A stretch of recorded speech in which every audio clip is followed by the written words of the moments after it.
It's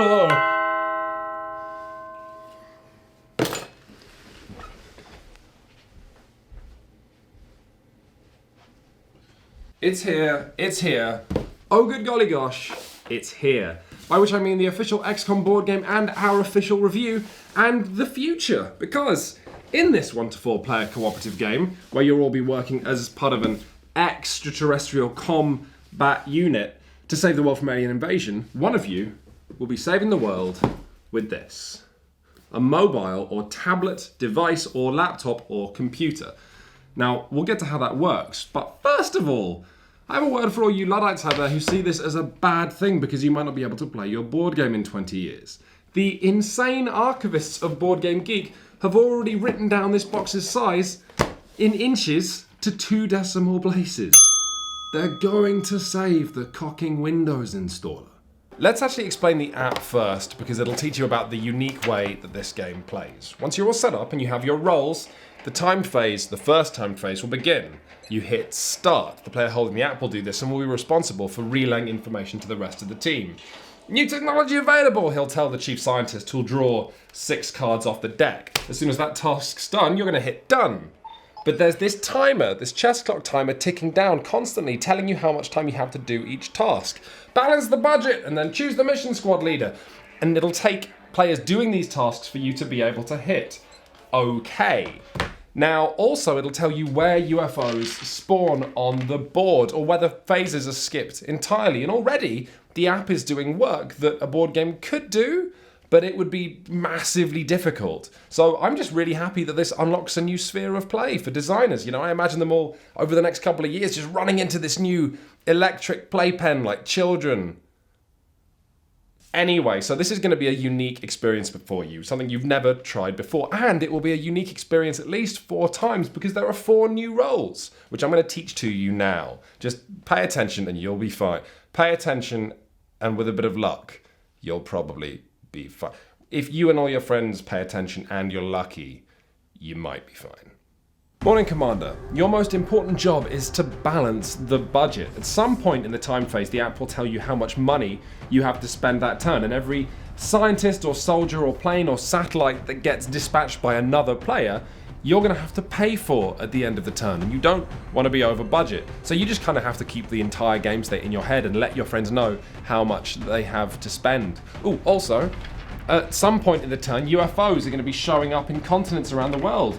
And you have the job of dispatching planes to those continents, deciding where and how many to dispatch your planes, and also paying for them. You don't want UFOs in a country because then they'll increase panic in that country. And you don't want to be over budget because that'll panic the most panicked country. All right? Commander, are you okay? You look like you're panicking. As the central officer, you'll be in control of the app. Only you will be able to see how much time everyone has, so you want to hurry people and let them know, except don't talk to them because then you'll get in the way of their decision making. You also have this little pack of satellites and you can send them into orbit when aliens appear in orbit. You don't want aliens to be in orbit because if they're in orbit they start messing with your communications and the app starts going wrong. I don't want to spoil it, just it's one of XCOM's nicest touches. You also have these little powers and you can put satellites on them to move something around on the board or move a UFO around on the board. Basically, you have responsibility for everything, some amount of control over everything, but real control over almost nothing. You got it? No? Okay, I don't really have time for this now, but good luck! Hey, you must be the new squad leader. I hope you do well under pressure because you'll be winning the game for everyone. Or losing it. You lose XCOM if 2 nations become globally panicked or if the base is destroyed, and aliens are going to be showing up to destroy the base every single turn. You're going to be fighting them back and you're going to be going on missions. Ultimately, the faster you do these missions, you get rewards, but also the sooner the final mission unlocks, and then if you do that, you win. And doing all of these missions is to do with the symbols on them. You have 4 kinds of troops, each of which has 2 kinds of symbol, one symbol they're really good at, and you can send these troops on a mission, and then they might do that mission if the symbols match.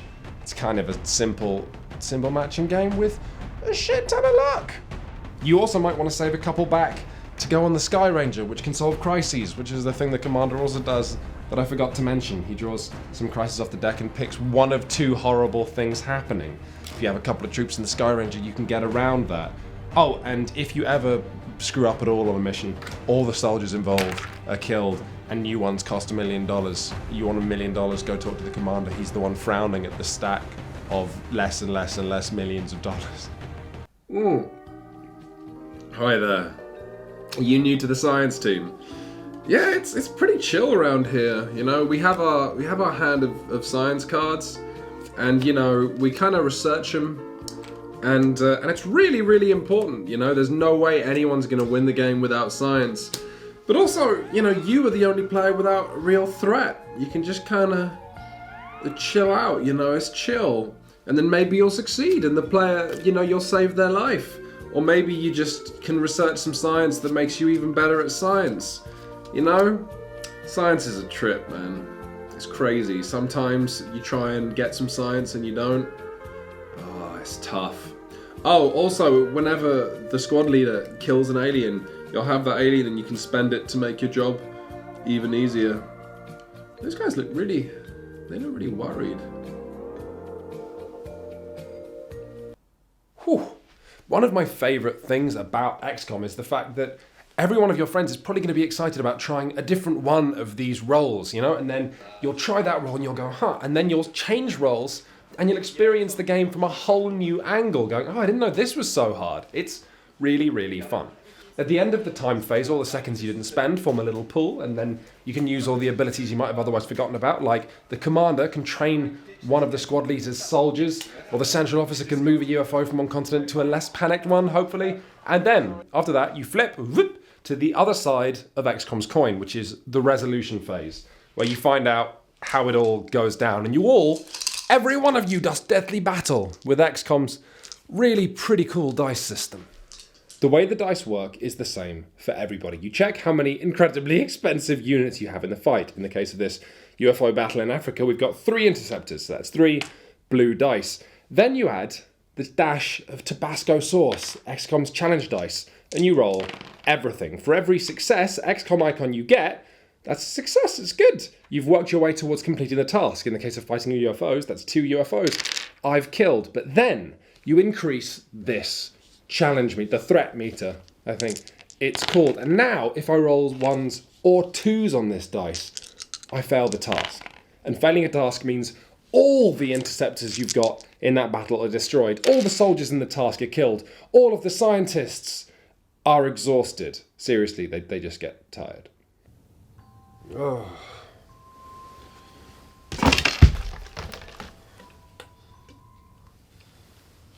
Hello? Hello?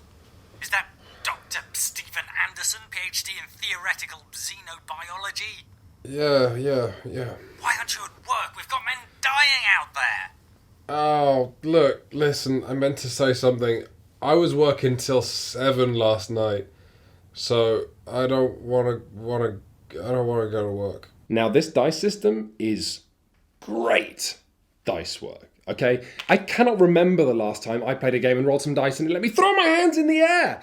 And it gets around the big problem with dice, which is traditionally only one person's rolling them at a time and everyone else just kind of watches. No, in good dice games like craps, everyone's invested, everyone gets really excited, or no, it's awful for everybody. That's the way it is in XCOM, because the consequences for failure are huge and they impact everybody. And also the actual game you're playing here of pushing your luck, of choosing how many times to roll that dice, searching for success, is a really great puzzle. It's risky, it's scary, and also XCOM cannot be won without choosing to roll these dice a few times, because sometimes you have to roll a hard 6, as Battlestar Galactica fans will know. Oh, yes. The scientists earned their $3 million today. Oh, yeah.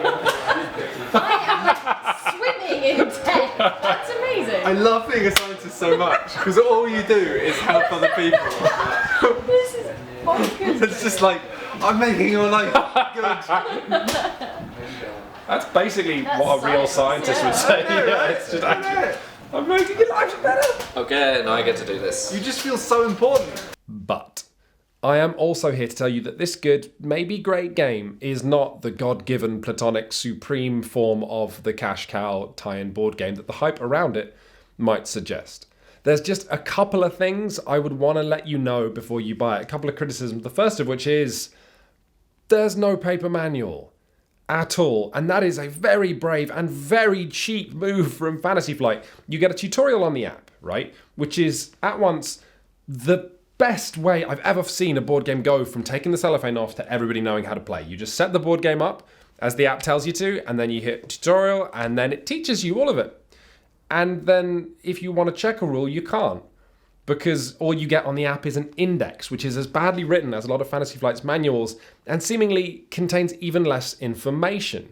It's like being given a manual and then the app tears it up and just provides you with the pages and then gets some spit and some coffee stain on the pages. It's not good enough.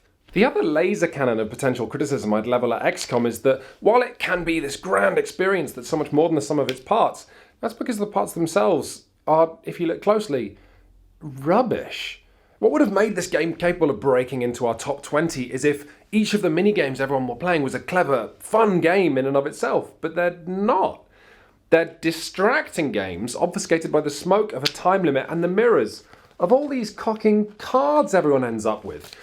By the end of the game, the squad leader is going to have the Sky Ranger to send units to, the officer training commander to send units to, and then when they're doing missions and mapping the icons together, they could exhaust their light plasma rifle to place a success on an enemy that has a support hind to it. They can exhaust an alloy cannon to place a success on an enemy that has an assault hind to it. They can revive someone from death. They can place a heavy to reduce threat by 1 in the middle of a task. They can exhaust the blaster launcher to place success on an enemy that has a heavy assigned to it. What? I mean, these aren't good games. I would describe XCOM as a gamer's game, and I kind of mean that in a bit of a cutting way. I mean, if you come into it wanting to enjoy it and loving XCOM and loving rules, fine. But there is no way that this game is going to excite people about board gaming and show them how clever it can be.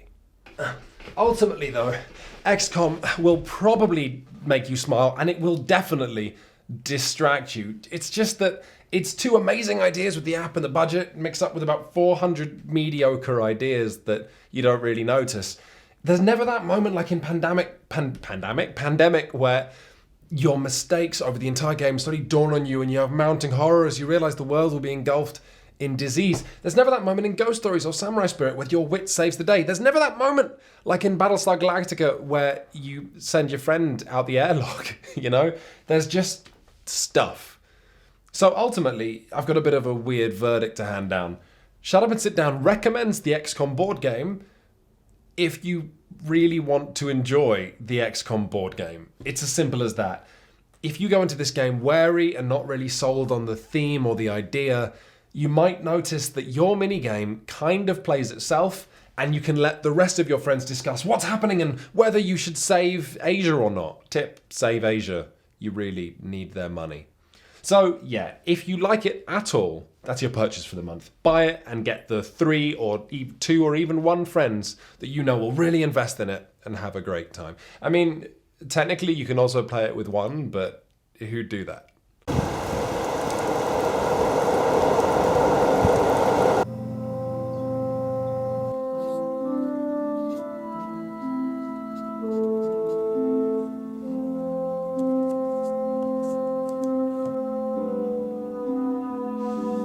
Okay, XCOM for 1 player. How difficult can it be?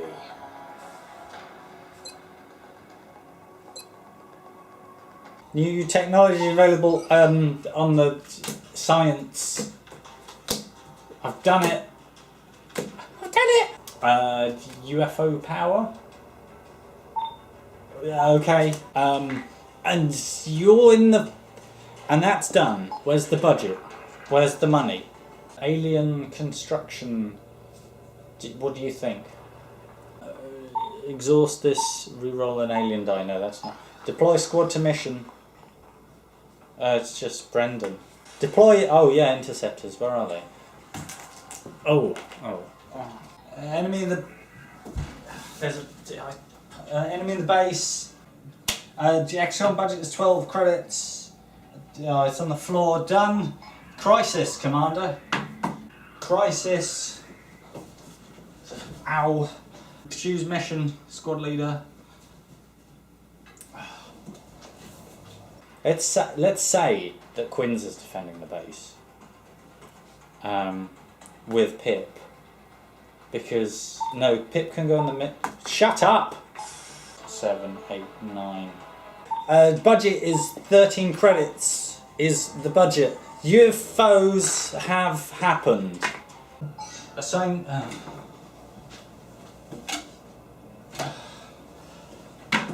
Ending timed phase. 20. I've got a lot of time now. I've got 20 seconds. UFOs just for God's sake. Oh, that didn't go well. It's a lot to do for one person. Yeah, alright, just give it a rest. I didn't put anyone in the Sky Ranger. Commander, do your budget. Commander, do your sums. Oh, I failed. I failed everyone.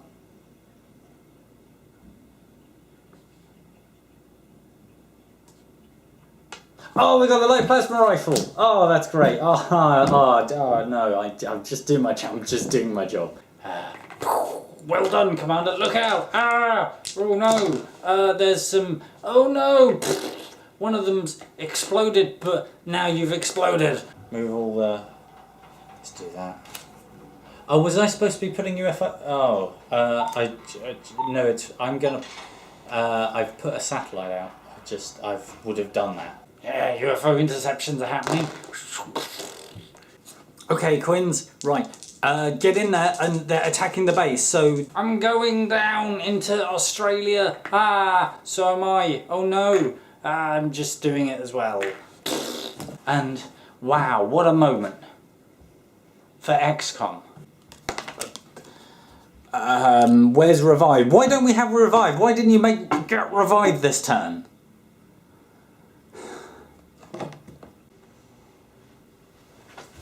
Oh, it's a lot of things for one person to do, and then there's not really anyone to share the victory with, or the defeat, or anything.